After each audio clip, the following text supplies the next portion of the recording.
안녕하십니까. 이번 시간에는 조물주의 인간 창조에 대하여 조물주의 조력자인 인간, 조물주가 될 수 있는 씨앗을 가진 인간이라는 측면에서 생각해 보겠습니다. 첫 번째, 조물주의 조력자인 인간. 우주 만물은 어떻게 만들어졌을까요? 조물주와 같이 우주 만물을 만든 분이 계실까요?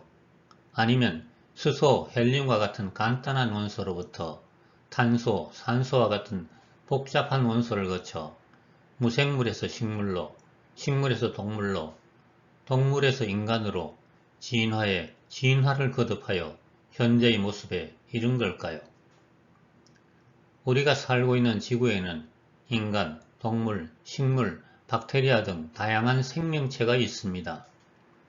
이 생명체들은 모두 어떤 원자로 구성되어 있을까요? 이 생명체들은 탄소 원자를 근간으로 수소, 산소, 질소, 인, 황 등으로 구성되었다고 합니다.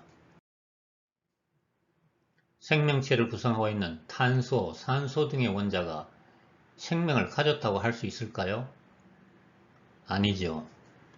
탄소, 산소 등의 원자가 생명체의 구성 요소이긴 하지만 생명을 가졌다고 볼 수는 없을 것입니다. 그렇다면 생명체가 아닌 탄소, 산소 등의 원자가 모인 박테리아, 식물, 동물 등이 어떤 경로를 거쳐 생명체로 바뀌었을까요? 진화론에서는 생명체에 생명을 부여하는 원천은 존재하지 않지만 무생물이나 화학적 혼합물이 갑자기 살아 움직이거나 자연 발생적으로 생물이 된다고 주장합니다. 1953년 밀러와 유레이는 실험실에서 메탄과 암모니아와 수소가 담긴 대기에 전기 불꽃을 방류하여 생명체 형성에 중요한 아미노산 등 화학적 혼합물을 다량 검출하는 데 성공했습니다. 놀라운 발견이었죠. 하지만 이 실험 결과가 생명체 형성의 가능성을 열어준 것은 사실이지만 이 화학적 혼합물을 자연 상태에서 수백만 년간 그대로 놓아둔다고 하더라도 생명체가 생겨날 수 있을까는 의문입니다. 더구나 최근 밀러 유레이 실험은 실현 불가능한 허구임이 증명되었습니다. 따라서 과학자들 사이에서 생명의 기원은 여전히 미스터리로 남아있으며 생명체 탄생의 신비를 밝힐 수 없어 진화 이론이 옳다는 증거를 찾기 어렵습니다. 그렇다면 우주 만물은 누가 만들었을까요? 창조론과 진화론이 오랫동안 대립해오고 있지만 우주 만물은 모두 조물주님의 창조물입니다. 우주 만물 그 어느 것 하나 조물주의 손이 가지 않은 것이 없다고 합니다. 우주 만물이 진화에 진화를 거듭하여 현재의 모습에 이르렀다고 하기에는 우주 만물의 숫자가 너무나 많고 그 모습이 너무나 다양하기 때문입니다. 조물주는 어떤 순서로 우주 만물을 창조하셨을까요? 조물주께서는 먼저 별을 창조하고 나서 그 별에 존재할 기적 산출물을 배치하셨습니다.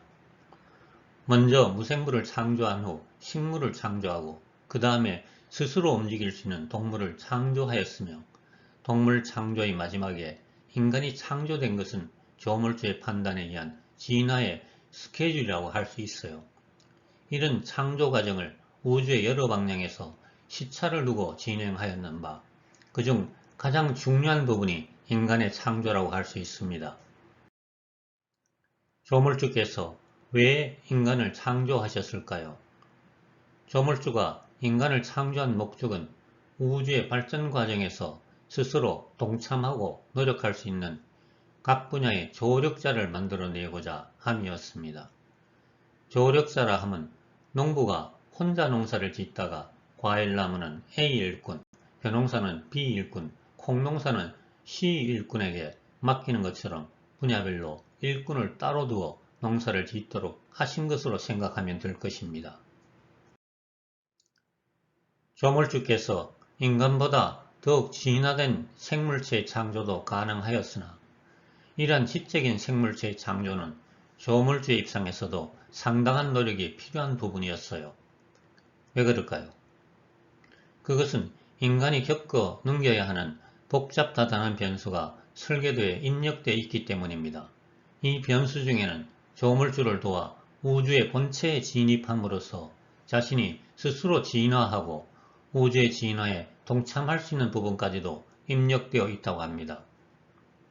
바로 이 부분이 결정적으로 인간이 우주화할 수 있는 가능성을 열어놓은 부분이며 이 부분을 찾아내느냐 못 찾아내느냐에 따라 인간이 우주화할 수 있느냐 아니냐가 달려 있어요. 현재 인간들이 노력하고 있는 유전자 프로젝트는 조물주의 설계도에 접근하려는 노력이며 이 노력의 결과에 따라 조물주의 뜻을 어느 정도는 파악할 수 있을 것 같습니다. 두 번째, 조물주가 될 수 있는 씨앗을 가진 인간. 조물주께서 인간을 어떻게 만드셨을까요? 조물주는 인간에게 조물주와 가장 가까운 자질을 부여하였습니다. 그러나 인간에게 조물주의 자질을 모두 다 주지는 않고 조물주가 될 수 있는 씨만을 주었어요. 가능성의 씨만을 심어 놓으신 것이죠. 가능성의 씨가 무엇일까요?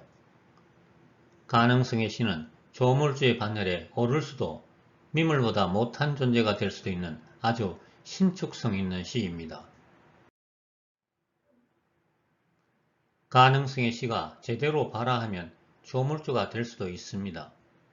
영양분이니 햇볕이니 하는 조건이 좋으면 조물주의 자질을 드러낼 수도 있지만 잘못하면 꽃도 못 피우고 쭉정이가 될 수도 있다는 것입니다. 그렇게 조물주로부터 부여받은 조물주가 될 수 있는 가능성의 씨가 바로 신성입니다. 신성, 곧 신이 될 수 있는 씨앗입니다. 신성이란 인간에게 부여된 조물주처럼 완벽해질 수 있는 가장 귀한 보물이지요. 신성에 대하여 이런 얘기가 있어요. 하나님께서 인간에게 신성이란 가장 귀한 보물을 그냥 주려고 하셨답니다. 원래는 그냥 주려 하셨는데 가만히 보니까 인간들이 너무 말썽을 일으키고 괘씸하더래요.